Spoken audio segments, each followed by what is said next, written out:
स्वागत है दोस्तों आप सब लोगों का मेरे YouTube चैनल ज्ञान गंगा पर। और आज हम सॉल्व करेंगे पॉलिटिकल थ्योरी का जो लिबर्टी का पार्ट वन था ना। उसका जो क्विज मैंने आपको उस पे टेलीग्राम पे दिया था। ठीक है ना।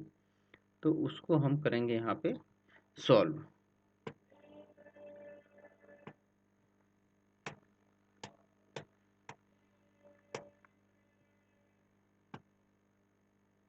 तो दोस्तों ये आ गया है हमारा, है ना। एक मिनट देखें जरा कुछ। तो ये है आपका, किसने सकारात्मक स्वतंत्रता को व्यक्ति की अपनी क्षमता का विषय बताया। ठीक है ना। तो पहला क्वेश्चन ये है दोस्तों। अब किसने बताया दोस्तों, आप इसके अंदर देखोगे। ठीक है ना। तो आपका जो बर्लिन वाला ऑप्शन है ना, ये ऐसा था जो ये बोलता था कि भाई व्यक्ति की जो अपनी क्षमता है ना, वही सकारात्मक स्वतंत्रता है। और राज्य व्यक्ति के जो कार्य हैं, ठीक है ना, जिन पे राज्य ना हस्तक्षेप करे, उसको नकारात्मक स्वतंत्रता कहता है। ठीक है ना।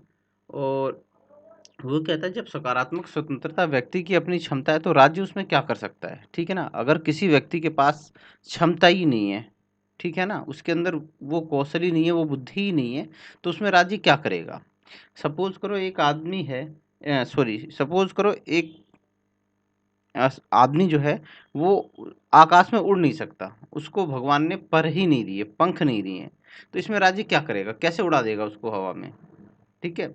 अगर कोई आदमी एक फिश की तरह तैर नहीं सकता, तो उसमें राज्य क्या करेगा। ठीक है ना। तो क्या है कि भाई राज्य जो है क्या बोलते हैं, वो इस सकारात्मक इसमें कुछ नहीं कर सकता है। ठीक है ना। तो ये बर्लिन महोदय हैं, ये पहले आपका सकारात्मक स्वतंत्रता का समर्थन करते हैं, बाद में नकारात्मकवादी हो जाते हैं ये। तो ये याद रखना कि भाई व्यक्ति की अपनी क्षमता का विषय बताया है इन्होंने सकारात्मक स्वतंत्रता को। ठीक है ना। इन्होंने बर्लिन ने आपका व्यक्ति की जो अपनी क्षमता है ना, उसको सकारात्मक स्वतंत्रता कहा है। ठीक है ना। और ये कहा है कि भाई राज्य उसके अंदर कुछ नहीं कर सकता। ठीक है ना। उसको राज्य कुछ नहीं कर सकता क्योंकि ये आपकी अपनी क्षमता का विषय है। ठीक है। ओहो टाइम भी चल रहा है, मैं तो भूल गया था। हाँ चलो करते हैं, कोशिश करते हैं कि 15 मिनट में हम ये सारे क्वेश्चन कर लें। ठीक है। निम्नलिखित में कौन सी संकल्पना समाज के आर्थिक ढांचे में ऐसे परिवर्तन की मांग करती है जिससे धनवान और निर्धन वर्गों के में ऐसा अंतर ना रहे कि एक वर्ग दूसरे वर्ग का शोषण कर ले। तो दोस्तों ये है आपकी आर्थिक स्वतंत्रता। देखो दोस्तों, जो सामाजिक स्वतंत्रता है वो समाज के अंदर में वर्ग भेद जाति ये सब धर्म वगैरह इनको समाप्त करते, इनको खत्म करती है। ठीक है ना। राजनीतिक स्वतंत्रता क्या करती है कि आपको राजनीतिक जो अधिकार हैं उनकी रक्षा करती है, जैसे वोट देना होगा, चुनाव लड़ना। ठीक है। तो इस नाते से नागरिक होने के नाते जो तुम्हारे अधिकार हैं उनके नाते। ठीक है ना। लेकिन आर्थिक स्वतंत्रता जो है वो निश्चित करती है कि भाई एक वर्ग दूसरे का शोषण ना कर ले। ठीक है ना। इस आर्थिक स्वतंत्रता के अंदर आपको रोजगार का, व्यापार का, ये सारे अधिकार होते हैं कि भाई हर कोई रोजगार कर सकता है, हर कोई रोजगार प्राप्त कर सकता है, हर कोई क्या कर सकता है, व्यापार कर सकता है। ठीक है ना। तो ये इस चीज से संबंधित है। मैंने ध्यान नहीं दिया था एक्चुअली। ये तो टाइम तो बिल्कुल ठाए ठाए निकल जाएगा इस तरह तो। हाँ पता भी नहीं चलेगा। चलो, राजनीतिक स्वतंत्रता के लिए सबसे सार्थक अभिव्यक्ति किस शासन व्यवस्था में है। तो दोस्तों लोकतंत्रीय व्यवस्था जो होती है उसमें राजनीतिक स्वतंत्रता के सबसे सबसे सार्थक अभिव्यक्ति किसमें होती है, लोकतंत्रीय व्यवस्था में होती है। लोकतंत्रीय व्यवस्था के अंदर में आपको मतदान का अधिकार होता है, चुनने का, चुनाव का, अपनी भाषण अभिव्यक्ति का, इन सब चीज़ों के अधिकार जो होते हैं वो कहाँ होते हैं, लोकतंत्रीय शासन व्यवस्था के अंदर में होते हैं। ठीक है ना। तो ये याद रखना आप।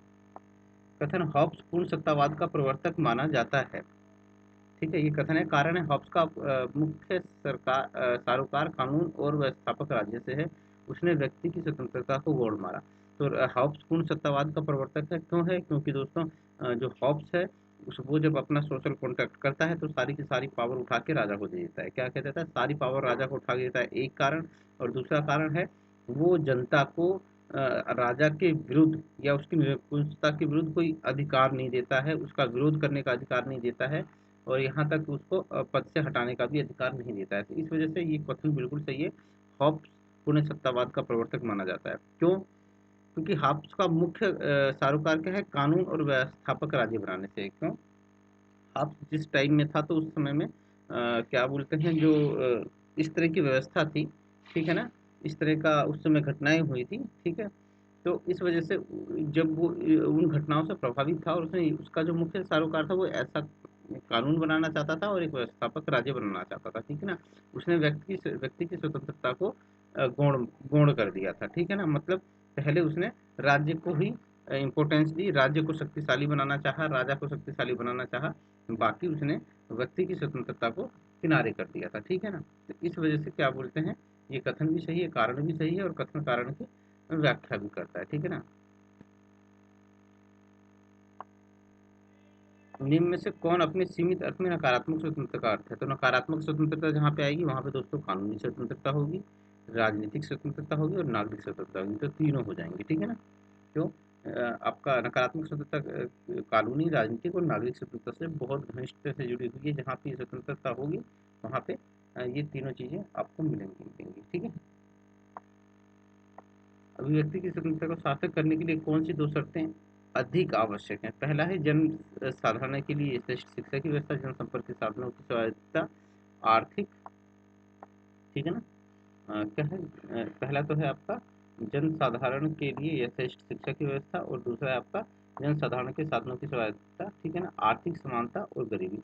तो दोस्तों आप इसके अंदर देखोगे कि भाई आपको भाषण अभिव्यक्ति की स्वतंत्रता तो दी जा रही है, लेकिन आप आपके पास नॉलेज होनी चाहिए, आपको शिक्षा होना चाहिए, आपको ज्ञान होना चाहिए, आपको समझ भी होनी चाहिए उस चीज़ की, ठीक है ना? अदरवाइज ऐसी अभिव्यक्ति की स्वतंत्रता का आप करोगे क्या जब आपको पता ही नहीं होगा कि आपको बोलना क्या है, ठीक है? और जनसंपर्क के साधन आज़ाद होने चाहिए, स्वायत्त होने चाहिए, सही से काम करने चाहिए, क्योंकि जब जनसंपर्क के साधन सही से अच्छे तरीके से कार्य करेंगे तभी आपको सही जानकारी मिलेगी, ठीक है? अदरवाइज आप क्या बोलते हैं अपनी अभिव्यक्ति की स्वतंत्रता का सार्थक उपयोग नहीं कर पाओगे। और आर्थिक समानता की इसमें बिल्कुल जरूरत नहीं है, क्योंकि आर्थिक इससे कोई फर्क नहीं पड़ता, कोई आर्थिक रूप से अगर गरीब है या अमीर है तो उससे कोई फर्क नहीं पड़ता है, ठीक है ना? नॉलेज होनी चाहिए बस, ठीक है? अर्थ और गरीबी का होना, गरीबी से भी कोई फर्क नहीं पड़ता भाई, सबको बराबर अधिकार है अभिव्यक्ति की स्वतंत्रता के लिए। तो इसका क्या हो जाएगा, एक और दो हो जाएगा, ठीक है ना?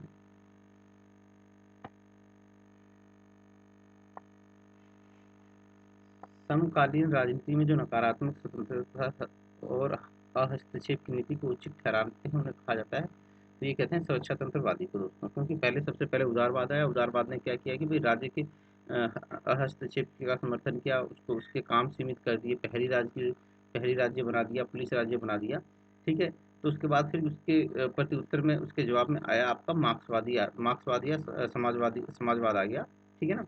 तो उसने क्या किया कि उसने कल्याणकारी राज्य का भी कॉन्सेप्ट आ गया, तो उसमें क्या हो गया कि राज्य का काम बहुत ज़्यादा फैल गया, ठीक है ना? इससे लोगों की स्वतंत्रता का कम होने लगी, ऐसा उदारवादी मानते हैं। तो उसके जवाब में उन्होंने उदारवादियों ने राज्य के काम को सीमित दोबारा एक कॉन्सेप्ट दिया और राज्य के काम को सीमित करने की कोशिश की, हस्तक्षेप की नीति का समर्थन किया, प्रतियोगी बाजार का समर्थन किया, तो उसी को कहते हैं स्वेच्छा तंत्रवाद, ठीक है ना? कि मतलब स्वेच्छा मतलब अपनी स्वेच्छा से जो काम किया जाए, ठीक है ना?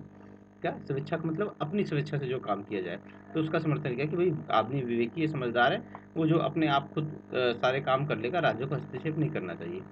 निम्न में कौन अपने अर्थ में सकारात्मक स्वतंत्रता है? तो सामाजिक स्वतंत्रता, आर्थिक स्वतंत्रता, कल्याणकारी, ये सारी क्या है दोस्तों?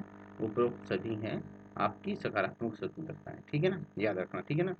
कानूनी और आपका नागरिक और राजनीतिक स्वतंत्रता नकारात्मक स्वतंत्रता में आएंगी, और ये सब किस में आएंगी? ये आएंगी सकारात्मक में। क्यों? क्योंकि ये सब आपको अवसर देते हैं। कल्याणकारी राज्य के अंदर में लोगों के कल्याण पे जोर दिया जाता है, जो नीचे दबे कुचले लोग हैं ना, उनके विकास पे भी जोर दिया जाता है, ठीक है ना?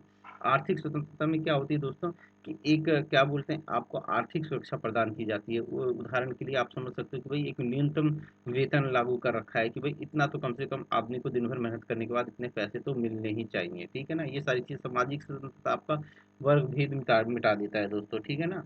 तो ये सारी चीज़ें क्या है, ये सकारात्मक स्वतंत्रता के उदाहरण है, ठीक है ना? ये आपको आपके भाग्य के भरोसे नहीं छोड़ेंगे, ये आपको मिलेंगे, ये राज्य देगा इनकी गारंटी, ठीक है ना?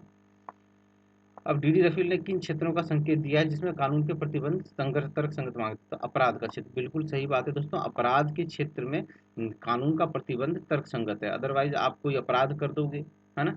तो वो ये क्या करता है, आपको रोकेगा, ये कानून का प्रतिबंध आपको अपराध करने से रोकेगा। जैसे कि आप रेड लाइट जंप कर रहे हो, ठीक है ना, अगर वहाँ पे अगर कोई कानून नहीं होगा, आप पे कोई प्रतिबंध नहीं होगा, तो आप रेड लाइट पे ठाएँ से उड़ाते चले जाओगे किसी को, ठीक है। आर्थिक नियंत्रण के क्षेत्र में, तो आर्थिक नियंत्रण के क्षेत्र में भी दोस्तों बहुत ज़रूरी है। क्यों? क्योंकि देखो आज की देखो इतनी प्रतिस्पर्धा हो रही है, ठीक है, इतना कॉम्पिटिशन है, तो यहाँ पे आर्थिक नियंत्रण में भी कानूनी प्रतिबंध ज़रूरी है कि भाई कोई किसी का शोषण ना कर पाए, ठीक है ना। इतनी ज़्यादा बेरोज़गारी है, नौकरी एक है, लोग 10 हैं, तो हो सकता है कि कोई कम में ही करने के लिए तैयार हो जाए, ठीक है ना। तो क्या है कि यहाँ पे आर्थिक नियंत्रण के क्षेत्र में भी प्रतिबंध तर्कसंगत है, ठीक है ना। अब मान लो सपोज़ कर लो कोई ऐसी चीज़ बना लेता है कि वो नहीं है किसी के पास, मान लो कोई कोरोना वायरस की दवाई बना लेता है और उसकी कीमत उठा के 5 लाख रुपए रख देता है, तो क्या है ये तर्कसंगत है? बिल्कुल तर्कसंगत नहीं है। तो इस पे भी कानून का प्रतिबंध लगना बहुत आवश्यक है, ठीक है ना। दीवानी विवादों के क्षेत्र में, भाई दीवानी मामले जो होते हैं ना, उनके विवादों के क्षेत्र में भी भाई आपका नियंत्रण लगना ज़रूरी है। अपराध के क्षेत्र में जो आएगा वो फौजदारी आएगा, और दीवानी के क्षेत्र में जो आते हैं आपके घर घरेलू में जो झगड़ा हो जाता है, प्रॉपर्टी का विवाद हो गया, तलाक वगैरह, ये सब इसमें आ जाते हैं। लेकिन कभी कभी दीवानी विवाद भी इतने ज़्यादा बढ़ जाते हैं ना, कि जब उसके अंदर क्या होता है कि भाई वो फौजदारी का रूप धारण कर लेते हैं, ठीक है ना। ठीक है। तो इसमें भी क्या बोलते हैं, कानून का प्रतिबंध आवश्यक है, क्योंकि मान लो कोई अपनी घरवाली को तलाक दे रहा है, तो कम से कम उसका खर्चा तो उठाएगा ना, वरना वो किसके भरोसे जाएगी। कोई ठीक है, अभी 20 साल की उम्र में लोग शादी करते हैं औरतों से, और 35 साल या 30 साल की एज में उनमें झगड़ा हो जाता है, विवाद हो जाता है, तो उसको छोड़ देते हैं। तो ये बताओ 35 साल की उम्र में दोबारा शादी, तो उससे अगर कोई करेगा नहीं करेगा, तो वो अपना खर्चा कैसे चलाएगी। तो ये सारी चीज़ें हैं, ठीक है ना। समाज कल्याण व्यवस्था के क्षेत्र में, भाई अब समाज कल्याण की दृष्टि से भी आपका कानून का प्रतिबंध तर्कसंगत माना जाता है, ठीक है ना। तो इसमें क्या हो जाएगा, आपका ऑल ऑफ एबो हो जाएगा, ठीक है ना।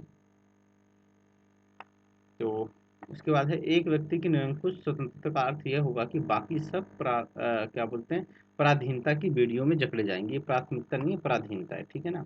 तो क्या है, एक व्यक्ति की निरंकुश स्वतंत्रता का अर्थ यह होगा कि सब की बाकी सब क्या बोलते हैं आपकी पराधीनता की बेड़ियों में जकड़े जाएंगे। इससे पता चलता है कि एल टी हाव हाउस क्या है। पहली बात तो याद रखना कि एल टी हाव हाउस जो है वो आपके सकारात्मक उदारवाद है, वो सकारात्मक स्वतंत्रता के पक्षधर है, ठीक है ना। अब क्या है, एक व्यक्ति की निरंकुश स्वतंत्रता का अर्थ ये होगा कि अगर मान लो अगर एक व्यक्ति को निरंकुश बना दिया जाए कि भाई उसके ऊपर कोई पाबंदी नहीं है, वो बिल्कुल स्वतंत्र है कुछ भी करने के लिए, तो वो क्या करेगा, वो क्या करेगा कि भाई पड़ोसी को जाके थप्पड़ मार देगा, पड़ोसियों के घर में रखा हुआ पैसा लूट लेगा, उसका मोबाइल छीन लेगा, ठीक है। तो इससे क्या होगा कि बाकी जो दूसरे हैं ना, वो उनकी स्वतंत्रता खत्म हो जाएगी, वो पराधीन हो जाएंगे, वो गुलाम हो जाएंगे, कहेंगे यार इसको तो कोई कुछ कर ही नहीं सकता है, हमें तो इसकी बात माननी पड़ेगी। तो वो क्या होगा, उसके गुलाम हो जाएंगे, वो जबरदस्ती आएगा, कहेगा नहीं भाई मैं डीजे बजाऊंगा गली के अंदर में, कोई मेरे को रोक नहीं सकता है, तो उसको कोई नहीं रोकेगा, वो अपना बजा सकता है। क्यों? क्योंकि उसके पास स्वतंत्रता है, बाकी के पास नहीं है। तो यही यही बात वो कहता है कि भाई जब एक व्यक्ति को निरंकुश स्वतंत्रता देने का अर्थ ये होगा कि बाकी सब गुलाम हो जाएंगे, ठीक है ना। तो ये क्या है, इससे इससे पता चलता है कि एल भाव सकारात्मक स्वतंत्रता के पक्षधर हैं। तो दोस्तों ये सब मैंने आपको एक्सप्लेन करने की कोशिश की है, उम्मीद है कि आप लोगों को समझ में आएगा। एक बार स्कोर कार्ड भी देख लेते हैं क्या हुआ है। बिल्कुल सही, सारे क्वेश्चन सही, बिल्कुल सही जवाब, ठीक है ना। तो अगर आप लोगों को मेरा वीडियो बहुत अच्छा लगा, पसंद आया, तो आप लोग इसे ज़्यादा से ज़्यादा लाइक कीजिए, ज़्यादा से ज़्यादा शेयर कीजिए, ज़्यादा से ज़्यादा लोगों तक इसको पहुंचाइए, ताकि मैं और मोटिवेट होकर आपके लिए बढ़िया बढ़िया वीडियो बनाता रहूं। अभी के लिए इतना, जय हिंद।